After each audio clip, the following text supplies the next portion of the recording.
On May 20th, 1999, police entered a disused bank in the small, struggling town of Snowtown, South Australia. The building was grimy and abandoned, its walls soaked in decay. The vault was locked tight, but when they broke it open, investigators were hit with a stench so overpowering some of them vomited on the spot. Inside were barrels sealed, grimy, and strangely warm to the touch. And when those barrels were opened, the horror inside changed Australian criminal history forever. 8 decomposing human bodies, dismembered and soaked in acid, lay inside. These were the remains of a sadistic killing spree that had spanned 7 years and claimed 11 victims. This would come to be known as the Snowtown murders, or more chillingly, the body-in-the-barrel killings. But this story didn't begin in Snowtown. It began nearly a decade earlier in the suburbs of northern Adelaide with a man named John Justin Bunting. John Bunting was charismatic, confident, and deeply disturbed. Born in 1966, his early years were marred by trauma. He was allegedly sexually abused as a child, and that trauma metastasized into a violent hatred, particularly toward pedophiles and anyone he deemed deviant. By the time he reached adulthood, Bunting had developed a warped worldview that glorified vigilante justice. He surrounded himself with people who were vulnerable, isolated, or angry, and slowly began to shape them into instruments of his own twisted ideology. The first person to fall under Bunting's spell was Robert Wagner, a man with a similarly rough upbringing. Wagner, fiercely loyal and deeply insecure, became Bunting's right-hand man. The two shared a deep disgust for what they saw as the moral decay of society, but Bunting was always in control. He didn't just want followers, he wanted believers. He spoke with certainty, casting himself as a protector of the innocent and a punisher of evil. But soon the targets of his hatred expanded. No longer just pedophiles, but the mentally ill, the disabled, and even people on welfare. If he decided someone was no good, they became expendable. In 1995, Bunting committed his first known murder. The victim was Clinton Trezise, a 22-year-old man who had been friends with some of Bunting's circle. Bunting claimed he was a pedophile, a claim that would become his frequent justification for murder. Clinton was bludgeoned to death in a house in Lower Light, his body buried in a shallow grave. For years, no one even knew Clinton was missing. Bunting's thirst for control and blood only grew. He recruited more followers, including James Vlasakis, a troubled teenager who lived with his mother in Adelaide. James was young, isolated, and desperate for approval. Bunting became a father figure to him, offering attention, guidance, and ultimately, initiation into murder. What followed was a chain of killings, each one darker than the last. The group began targeting people they labeled as weak or disgusting. But their motives weren't just ideological. There was money involved. Welfare fraud became a key component of their crimes. Victims were forced to hand over their bank cards and PINs before being tortured and killed. In some cases, the group impersonated their victims for months, collecting government payments, forging signatures, and sending fake messages to throw off suspicion. This added a chilling layer of cold calculation to their brutality. One of the most disturbing aspects of the Snowtown murders was the torture. Victims weren't just killed, they were degraded, abused, and forced to record confessions, often under extreme duress.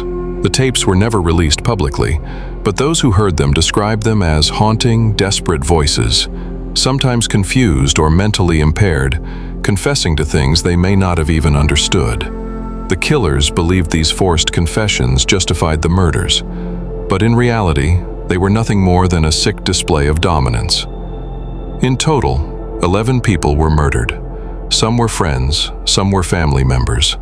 One was Barry Lane, a former lover of Robert Wagner, who was openly gay, a fact that enraged Bunting.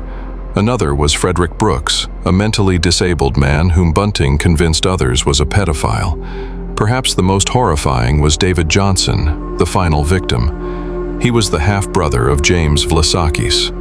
In a move that sealed his full descent into complicity, James lured David to Snowtown under the pretense of buying a computer. Once there, David was tortured and killed by his own brother and the people he once called family. So why Snowtown? By 1999, the group needed a better place to store the bodies. The murders had outgrown the suburbs. Bunting and his crew moved the dismembered remains of 8 victims into acid-filled barrels, sealing them in the vault of an old bank in Snowtown, a dying town about 2 hours north of Adelaide. They believed it was the perfect hiding spot, quiet, forgotten. But it didn't last.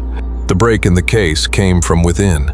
James Vlasakis, under growing pressure and racked with guilt, eventually cracked. He confessed to police, detailing not only the murders, but the entire operation, from the forged welfare payments to the gruesome disposal methods.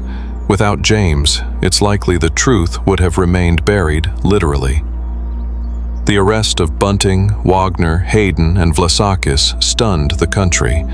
The brutality, the duration of the killings, and the sheer number of victims turned the Snowtown murders into one of the most horrifying criminal cases in Australian history.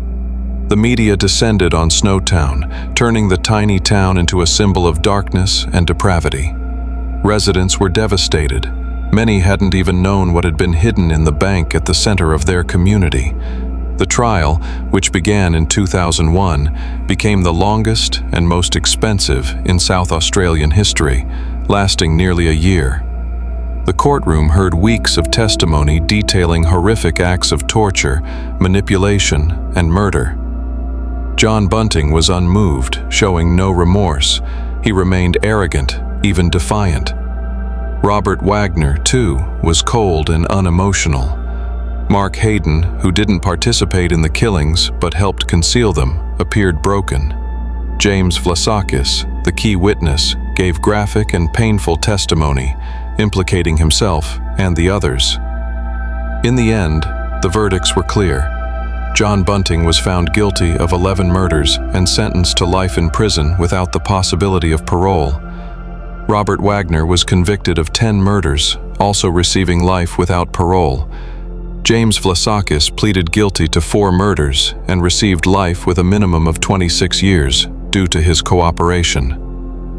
Mark Hayden was convicted of assisting in several of the murders and received 25 years with a non-parole period of 18 years. The judge called Bunting and Wagner evil beyond belief, labeling their crimes a campaign of social cleansing that spiraled into sadism and domination. But while justice was served in the courtroom, the scars left behind on victims' families, on the community of Snowtown, and on Australia's collective psyche would not heal easily. In the years since, the Snowtown murders have remained a chilling reference point in discussions about group violence, moral extremism, and how charismatic manipulators can twist ideology into horror. The case was immortalized in 2011 with the release of the film Snowtown, which received critical acclaim, but was so harrowing many viewers struggled to watch it through. It didn't sensationalize the violence, but rather captured the psychological rot that led to it. More than 2 decades later, the question still lingers. How did this happen for so long? How did so many people vanish, some of them living with their killers without more alarm bells ringing?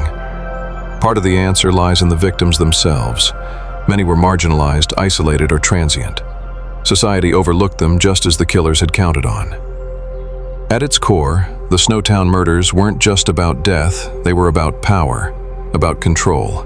John Bunting didn't just kill, he dominated, he brainwashed. He built a cult of violence, hiding it behind the mask of moral justice. He turned ordinary homes into torture chambers and a quiet country town into a dumping ground for the dead. And in doing so, he left behind one of the darkest chapters in Australia's criminal history. A tale of manipulation, cruelty, and human lives reduced to acid and bone. The barrels have long since been removed, the vaults sealed, and the killers locked away. But the shadow of Snowtown still lingers. It serves as a haunting reminder that evil doesn't always arrive with chaos. It can come quietly, disguised as righteousness, growing in the cracks of society's neglect. If you enjoyed this story, don't forget to like, share, and subscribe to Crime Chronicles for more true crime deep dives. Until next time, remember, evil thrives in silence. Stay curious and stay safe.